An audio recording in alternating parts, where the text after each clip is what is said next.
Okay, here's another testimony, guys. So, this was some years back, and I was traveling from Detroit to Chicago with a friend of mine named Dion. God rest his soul. Dion was one of my best friends, and he passed away back in 2019.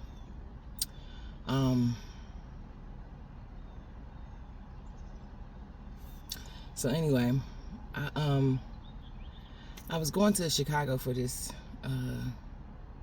audition, this singing audition. And I got Dion to get out of his house. Dion never wants to leave his house. He never wanted to leave his house. He never wanted to go anywhere. And I finally got him to leave the house. And I'm like, just ride with me. You don't got to drive. I'll drive. I just need the company. So Dion rides with me. We get to Chicago. The audition goes well. They call me back for the second audition, which means we have to leave Chicago and eventually come back at another time appointed. And on the way home, this was like January, it started snowing like really, really bad. Like really bad. Like they were talking about a blizzard. Later on, they said this was one of the worst blizzards that they've had in this area. And we're driving and it began to snow. And it's snowing so thick. The snow is so thick and it's so heavy, but it's falling so peacefully, right? And it's just beautiful. It's pretty, but everything is white. The ground is white. The walls, the grass is white. The air is white. And it was so much snow that it was very foggy, and you couldn't see anything. There had to be a few feet of snow out there. And I'm in like the smallest car you could possibly get during this time, because at this point, it was the only rental car that I could afford at this time. It was a Toyota Yaris. So me and Dion is riding this Toyota Yaris, and we are struggling. It's like a little kid trying to walk through snow all the way up to their chest. Like we was trying to get through this, and it was so foggy.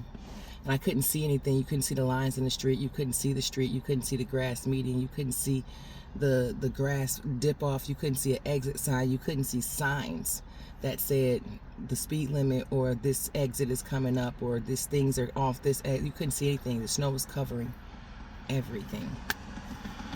And at one point, I'm driving like 15, 20 miles an hour, and I'm following a 18-wheeler. Only because I can see the four lights in the back of the 18-wheeler. I'm like on his rump. I'm like on his tail, following this 18-wheeler. And then you can see the four lights that say in a little number at the top. But the 18-wheeler kept speeding up. And I'm in this little Toyota Yaris. And I can't drive as fast as this 18-wheeler in all of this snow, because my car is not going to handle this. So the 18-wheeler ends up getting away from me, and I had to slow down because we were like sliding and all kind of crazy stuff trying to keep up with this 18-wheeler. Mind you, he might have been going about 50 miles an hour, the 18-wheeler. And I'm trying to keep up with this 18-wheeler in this little behind car, and I'm trying to make sure I stay right in his drive, his tracks of his wheels, because that's literally, if I didn't, I'd be driving over, several feet of snow trying to create new tracks. The 18-wheeler started going too fast, so I had to slow down. And now I'm driving like 15, 20 miles an hour on this stretch of I-94, and it's so much snow.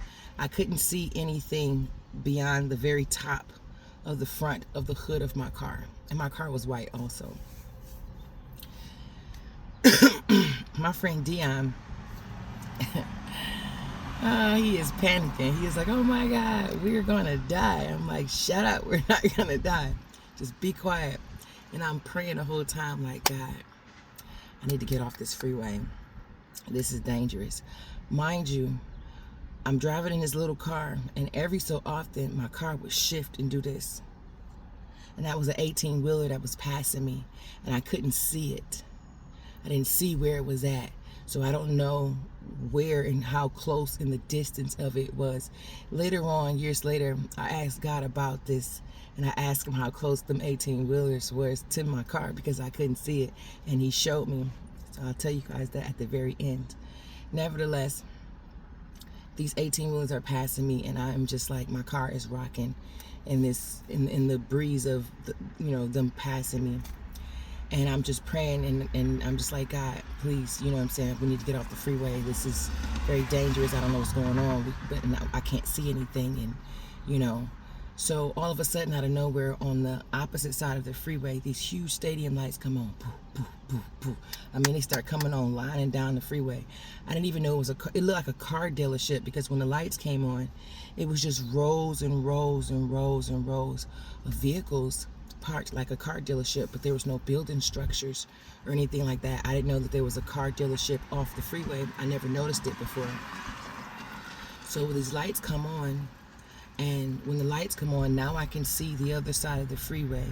I can see the middle part between both sides of the freeway, and I can see my side of the freeway, but you still can't see the street itself.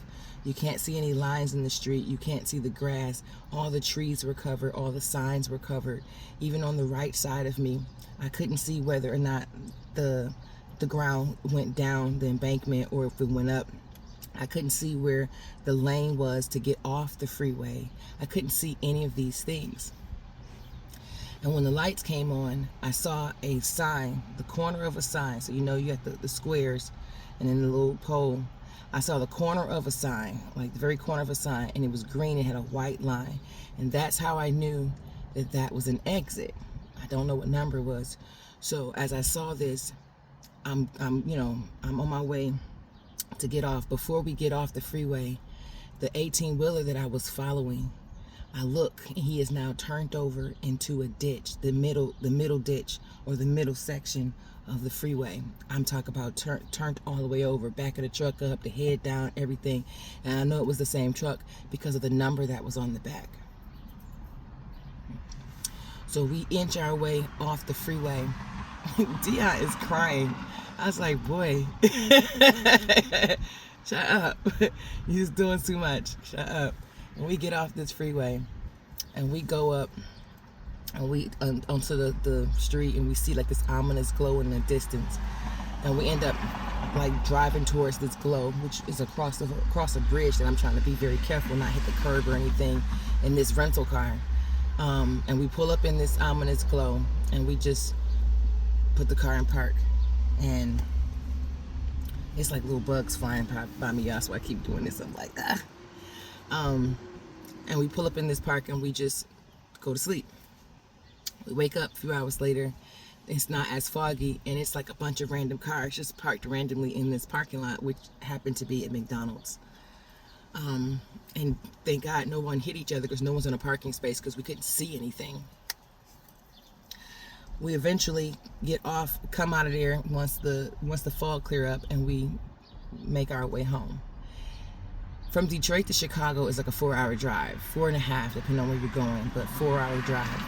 It took us 12 hours to get from Chicago to Detroit at this time.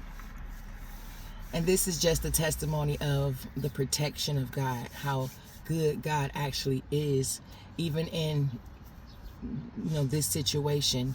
At this time of my life, I was praying and I was trusting God, but I wasn't consistently praying. I wasn't consistently reading my Bible, but I trusted God, and I knew that God was who He was, and He was real, He existed, and He covers us and He protects us, and I knew these things. So I was confident that He was going to protect me. He was going to protect Dion, and we were going to get home safely. We did. It took 12 hours. Nevertheless, we got there.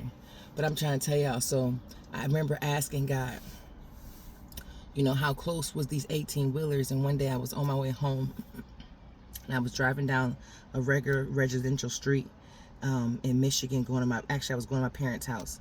And I was slowly getting over into the left turning lane from being in the two driving lanes. And as I got over in the turning lane, I'm in the lane, but the white line to create that lane, I'm like right on it. And I look at my rearview mirror on my passenger side, and I see this. I see this 18-wheeler right as he's coming up on me. When I tell y'all, he was so close. he was so close I could have stuck my hand out the window and hit the 18-wheeler. That's how close he was. And when he passed, my car did this, my car. And I was like, oh my God, Lord, them 18 wheels was that close, like just an inch over on the freeway. Just an inch over, probably a half an inch over. They could have hit the back of my car. And I would have been just smashed all in the street. That's crazy because I've told this story to people before and I've never really gotten emotional. But this one is kind of like, I don't know why right now this seems, I feel kind of emotional. Not sad, but grateful because I could have died at that moment. I could have died at that moment. And I'm just like, thank you, Lord. You know, so trusting in God is so important. Importante. It's so important. And I trusted him during this time of my life to protect me, and he did. So I just wanted to share that testimony of that time that God protected me in the worst blizzard of that I think this stretch of highway, they said, had ever seen. And he safely got me to where I need to go. And I just wanted to share that with you all because just all you gotta do is trust him and he will come through for whatever it is that you need. And he did for me in this moment. So, my blizzard story.